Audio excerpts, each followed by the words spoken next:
For a long time, it felt like video game movies were cursed, but I think gamers can agree that executives were to blame for the many terrible video game movies that have come out. While adapting a video game is certainly different from adapting a book or graphic novel, it's not impossible or cursed. You just need people that actually understand what they're adapting in charge. Which is why I think video game movies have slowly gotten better over the years. Because we're getting to the point where executives, and especially creatives, understand video games way more. And toy companies are catching up. I feel like video game toys have been few and far between. I'm guessing because video games kind of stole the toy company's customer base, kids. The more video games have gone popular, the less kids have been playing with and buying toys. As soon as they get that iPad, it's over, dog. Which has led to the large collectors focused market we see in the toy industry today. Video games in general have been getting way more toy love for the past decade, and movies about video games seem to be bridging the divide between video games and toys. What's good, internet? Jake here, dumb as ever, and in today's video we're talking about toy lines based on video game movies. With an influx of actually good video game movies and toy companies locking in and actually putting effort into these lines, we're in for a great video.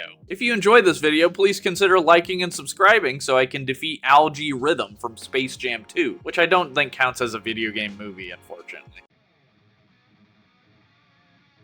We all know the Sonic film franchise started off rough. The first trailer dropped and the internet collectively rioted. I think the hate for the original Sonic design is the culmination of Hollywood always taking video game properties and warping them to be completely unrecognizable by actual fans. The unfortunate side effect of the movie studio buckling and changing his design is that the geniuses on the internet think they can dictate what movie studios do now, always calling for stuff to be changed in movies if they don't like it. The newest Shrek 5 teaser trailer is a great example. I saw so many people saying that we can get them to change the design like Sonic. And it's like, bruh, have you heard of artistic integrity? The backlash to the Minecraft movie was so bad, I did think they might redesign some stuff. But no, they stuck to their guns, and I really respect that. I honestly think that there were already executives on Sonic that did not like that original design. And the backlash just gave them an excuse to push back on whoever and get a better, more faithful design. I also believe the design change affected the toy selection, because there's basically nothing from Jakks Pacific for Sonic 1 besides this ripcord launching playset thing and some plushies. For Sonic the Hedgehog 2, Jakks kicked it into a higher gear though. With Sonic 1 being a success, they actually backed Sonic 2 up with a decent toy line. This line mainly consisted of 2.5-inch figures and 4-inch action figures. The 2.5-inch line is good, featuring most of the main characters with limited articulation. The line had Sonic, Tails, Knuckles, and Eggman. I wish we could have gotten an Agent Stone or Donut Lord though, and I'd say it's a pretty good line, with the highlights being the playsets that feature the Dr. Eggman robot and the Tornado. The Eggman robot is just a big, dumb, fun boss battle simulator where you can bonk it with Sonic to knock the toy over. And the Tornado is just a little vehicle that doesn't really do much, but it looks great and Sonic can stand on the wing. The 4-inch line of figures has the same character selection, but the toys are decently posable. 13 points of articulation. Just when you were like, how many points of articulation do they have? I'm going to tell you straight up. Jakks did do a second wave of 4-inch figures, but they are repaints of the existing characters with new accessories. Though there was a second Tails with a new head featuring his pilot hat and goggles, which is cool. Sadly, there is no 4-inch Tornado to go along with him though. When the Sonic 3 trailer came out, I think everyone was completely gagged by it. Shadow looked amazing, he's voiced by freaking Keanu, and the vibes just felt so much more serious. And the movie itself lived up to the trailer in my mind anyway, with fantastic CGI, an interesting story, and a super satisfying conclusion, along with possibly the best post-credit scene like ever. While Sonic 2 felt like a solid sequel, Sonic 3 felt like a complete upgrade to the previous movies in pretty much every single way. And I can say the exact same thing for the toy line. Jakks Pacific locked in, y'all. The Sonic 3 toy line is easily one of the most solid toy lines I've seen lately in general. Instead of 4-inch figures, Jakks opted for a 5 to almost 6-inch action figure line. The articulation has been brought to the next level on these figures. They gave Sonic and Shadow butterfly joints, man, which is an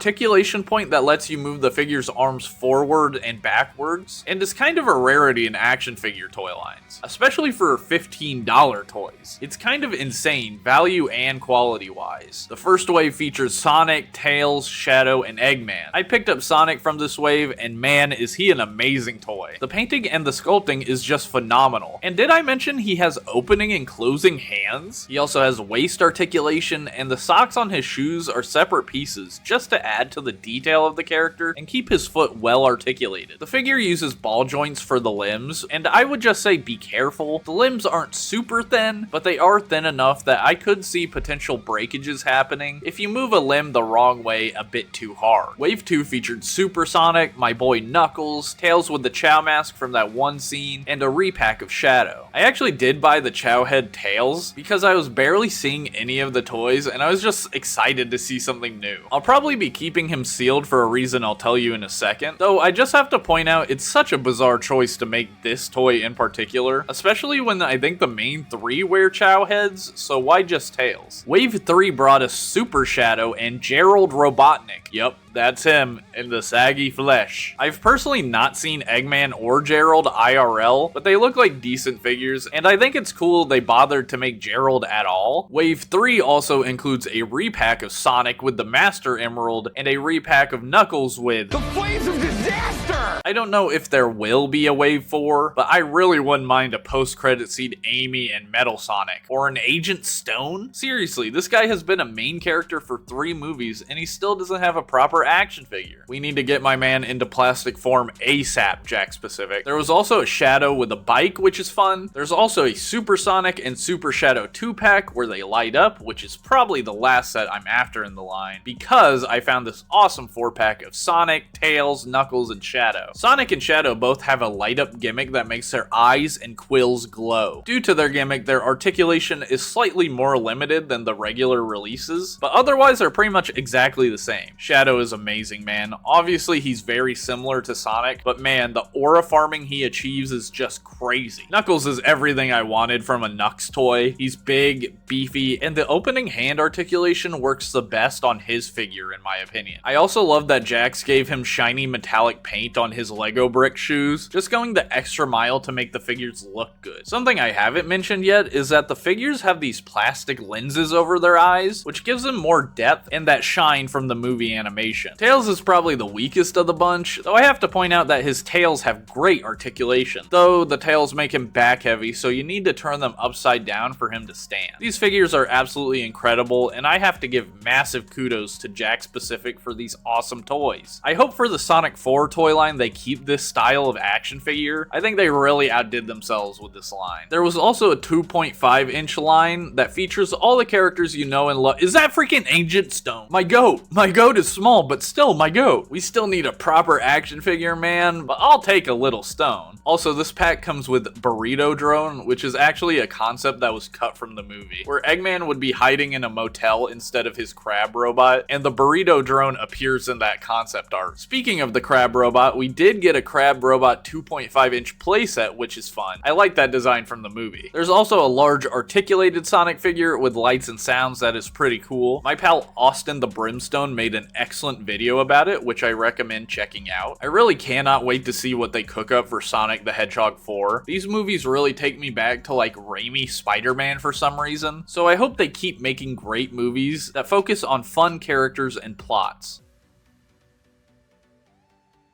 I think the announcement of Detective Pikachu kind of surprised everybody. We had never had a live-action Pokemon movie before, and the idea of a movie about Detective Pikachu, a spin-off game in the franchise, seemed really strange to me. The first trailer was kind of shocking, no pun intended, because of the realistic art style they went with for the Pokemon themselves. Honestly, it kind of reminds me of the Minecraft movie with the way they adapted these pixel video game characters into real-life monsters with fur and flesh, but the reception was much better as far as I could tell. I think most people were just happy we were getting a Pokemon movie at all. It's honestly funny to think about Pokemon as a franchise before COVID. This was right before the gigantic Pokemon TCG TCG boom, where influencers like Logan Paul started opening boxes and the aftermarket went insane. And the aftershocks of that are still present today. My buddy who collects Pokemon struggles to find new sets of cards thanks to the scalping of products. Not to say that never happened before COVID, of course. It just feels like that era sent the scalping into overdrive. Anyway, Detective Pikachu is a pretty fantastic movie, and I'm kinda sad we never got a sequel or just another movie set in the same universe. In early 2023, Jonathan Kreisel was tapped to direct a sequel. If that actually went through, then we should see more news about it this year or next, if we're following a normal film development timeline. The toy line for Detective Pikachu is unfortunately pathetic. Created by Wicked Cool Toys, a name you likely don't recognize, the toy line only featured 2.5-inch figures of a whopping 7 Pokemon. 2 of which being Detective Pikachu. So no Greninja, Charizard, or any of the cool Pokemon from the movie. The sculpting and detail of the toys is also subpar, and even the packaging just feels unfinished. There were also Mega Construx sets for the movie, which, in case you're out of the loop, is the modern day name for Mega Bloks. Mega has held the Pokemon building license for quite some time, but recently it was announced that LEGO got it. Rip to Mega, I guess. Pokemon is like one of 2 good licenses they had. The Mega Construx Detective Pikachu line is fine. There are more characters than the actual toy line, which is good, and this large brick-built Pikachu is fun. They didn't even attempt to emulate the realistic style of Pikachu, so he just looks like he's from the anime, which I get, but it does come off as lazy to me. There were also a couple of playsets, as well as brick-built versions of Loudred, Lickitung, and Mr. Mime. At Toy Fair, Mega showed off a fairly cool-looking large Torterra set, but seems to have never actually come out. And yeah, that's all they managed to fart out. Shortly after this, Jazzwares acquired Wicked Cool Toys, and in the process also acquired the Pokemon license. I can't really speak for the Pokemon main line of toys, but the Pokemon Selects line of articulated toys is actually amazing. I have the Charizard they put out, and it's such a fun and posable version of one of my favorite Pokemon. I've been tempted by so many other figures like Suicune and Flygon. Pokemon Selects is really a collector's line, and hopefully if there's a Detective Pikachu 2, there will be some awesome action figures for it. Bruh, the announcement for the Super Mario Bros. Movie was insane. The Nintendo Direct of the official cast announcement has to be one of the funniest videos ever. Who will be played by Chris Pratt. What? He's so cool. Mario will be talking a lot in the movie. He's Please so look forward cool. to be played by the one and only Jack Black. I'm expecting a monster performance by Jack. This is a Mario movie. Donkey Kong will also be making an appearance.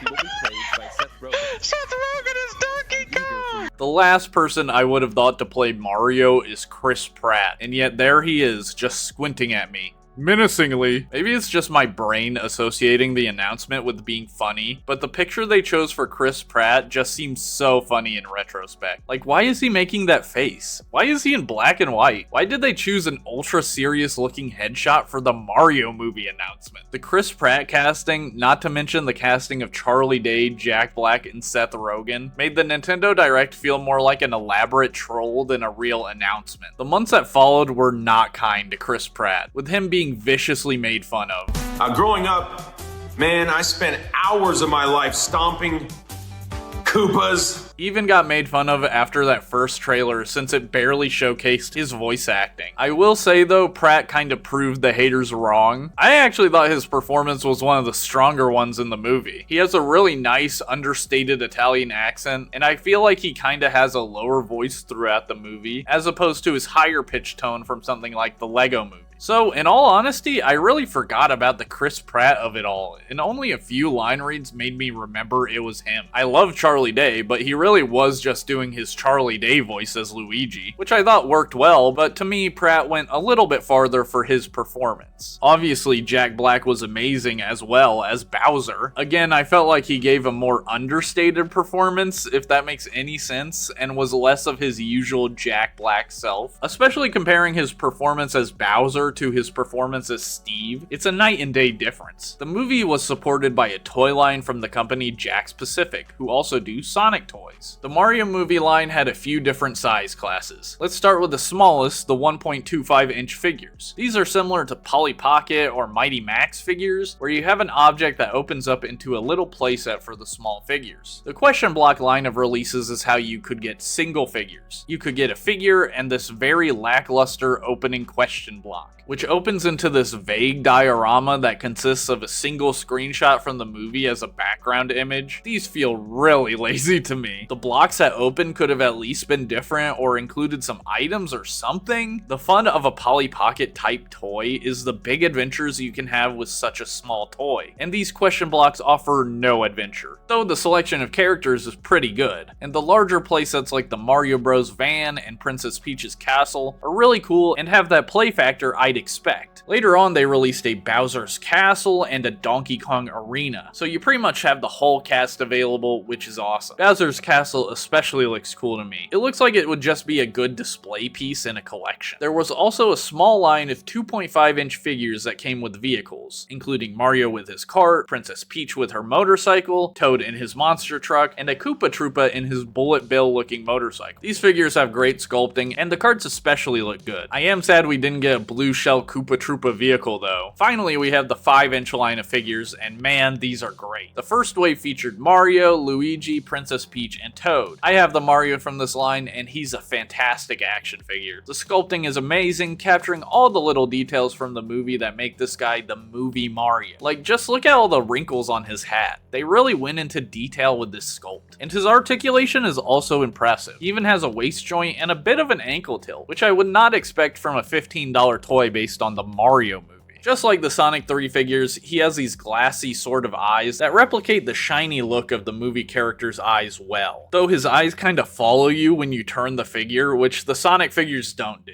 Speaking of Sonic, they look great together. Animated Super Smash Bros. Movie, win. There was also a larger articulated Bowser figure, which looks awesome. I need to track that one down. I'm kind of kicking myself for not picking him up back when the movie came out. There was also a second wave of 5-inch figures featuring Princess Peach in her racing gear, Cat Mario, Tanuki Mario, and Kamek. This wave must have sold poorly, given it's the last wave of these figures. I think the Mario forms look amazing, and it's really nice that we also got a Kamek to go with Bowser. Though I wish they had chosen a Koopa Troopa or a Shy Guy over Biker Princess Peach. It feels like a pointless figure without a bike for her to ride. We also sadly didn't get a movie Donkey Kong, though there is a video game one that would work well enough as a stand-in. Overall, this is a great lineup of toys. In my mind, Jakks Pacific has become the premier toy company for adapting animated characters into toy form, and I would love to see them take on more properties because every release I've purchased from them has been an absolute banger. Chicken Jockey. Okay, are we tired of that now? Yep, Jimmy Fallon did a bit about it on The Tonight Show. Chicken jockey? No, this is not true! No!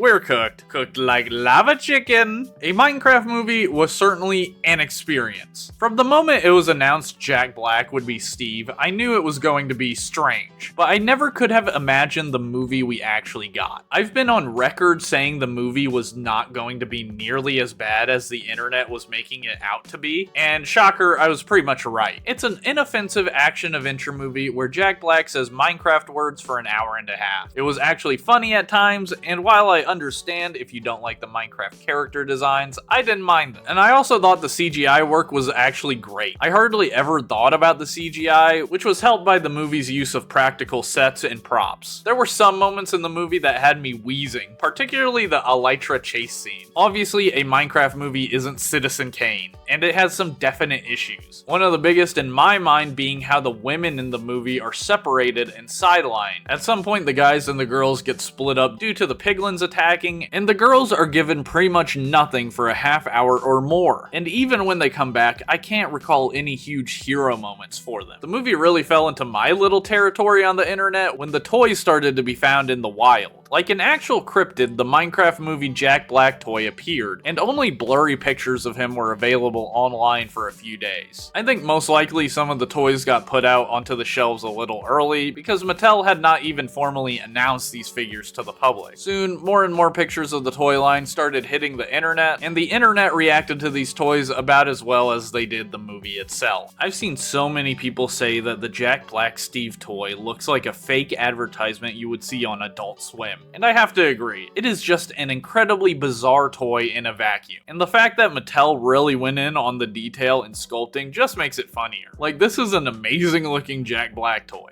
Being a toy YouTuber, I of course had to purchase some of these toys, and I went for Mattel's basic line of figures that are about 3 3/4 inch tall, basically your standard G.I. Joe size action figure. The packaging for these toys has been relentlessly mocked because it looks so incredibly cheap. Mattel, being the makers of Hot Wheels, essentially gave the Minecraft toys Hot Wheels packaging, with the toys being held to a card back by a plastic shell. It looks like they vacuum sealed Steve in there, and it just adds to the weirdness. Though I personally don't mind the minimal packaging style, it's easy to get the toy out and it doesn't leave too much mess. These figures are also impressively priced at about $9, at least at an American Walmart. So if the simple packaging is a factor in that lower price, I really don't mind it. These figures are impressively articulated as well. In Big 2025, one would expect the most minimal amount of articulation since the figure is cheap. But nope, Mattel hit us with a surprisingly articulated Steve. Not to mention his wolf Dennis, whose articulation is actually incredible. He's able to pull off running poses and can even sit down like a regular Minecraft wolf. He also has a really cool neck joint that lets him point his head up so you can simulate him howling at the moon. Mattel went so above and beyond for this toy line. I know it is a big meme to say these toys are cursed, but in terms of action figures, they are so excellent, with amazing sculpting, articulation, and accessories like the diamond sword or lava chicken. There are some toys I don't have, like this one has the ghast that can carry other toys, or this 2-pack with Garrett and Henry escaping via elytra. This pack also comes with General Chungus, yes that is his real name, so I'm thinking it's a must buy. Though, word to the wise, I think it's only available at Target. I feel like I've never seen Steve at retail. I've been saying he's going to be the best-selling toy of 2025, and I'm not even joking. The movie being watchable is probably not going to help that as well. They revealed a few new toys at Toy Fair 2025, including a second Garrett with his bucket nunchucks, an Enderman that comes with a chest and Ender Pearl, and it also looks like he includes a base to stand on, which I really appreciate. I wish all of them had bases to stand on, to be honest. Finally, the zombie was revealed, and he includes a wood and stone block. The zombie by far is the creepiest design in the movie to me, and I'm shocked they're willing to sell a toy based on it. They still have a lot of characters they can make though. For the main characters, we still need Dawn, and we also need Malgosha and more generic piglin soldiers, or even some zombie pigmen. We also need a pink sheep, cows, chickens, pandas, pretty much any animal mobs, and we also need some generic villagers and illagers, as well as the Nitwit villager and Jennifer Coolidge, which I think could be a funny 2-pack opportunity. Not to mention the Iron Golems. A lot of movie toy lines do tend to end after the movie has had its run, which is becoming a shorter and shorter time frame as movies are shipped off to streaming earlier. But I would be happy to see more toys from this movie. Also, shout out to Why Know Why on YouTube. She sent me pictures of real bootleg Minecraft movie toys. I kept hearing these look like bootlegs every time people would see the official toys, but nah. Y'all don't play real ball like Mynheer Aft, Dunyan's